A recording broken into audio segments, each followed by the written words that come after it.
Hello guys!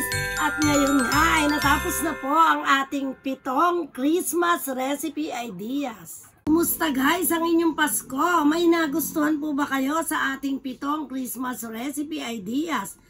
Kung meron, halika po at mag-recap po tayo. Ang una po sa listahan ay nagluto po tayo ng cordon bleu balls. Para sa beef po ay nagluto tayo ng creamy beef with mushroom. Pangatlo po ay nagluto tayo ng sipo egg with shrimp and veggies. Para sa pork po, nagluto po tayo ng pork pochero. At para sa ikalimang luto natin, nagluto po tayo ng isda at ayon ay rellenong bangus. Para sa ika-6 na luto ay nagluto tayo ng pasta. At ito ay creamy tuna pesto pasta. At syempre di nawawala ang dessert, kaya naman ang panghuli natin ay ang ating dessert na 3-layered coffee jelly. Pasensya na po kung ngayon lang po namin nagawa ang recap dahil po ako po ay nagkasakit.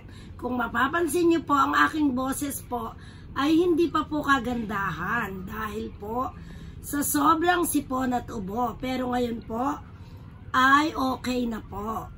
At yung pong 7 recipe ideas natin ay pwede rin po nating iluto sa ating bagong taon. Sa pagsalubong natin sa ating panibagong taon, kailangan panibagong handa rin. Meron po kayong nagustuhan sa aking isa sa mga Christmas recipe ideas, ay pwede nyo rin po itong iluto.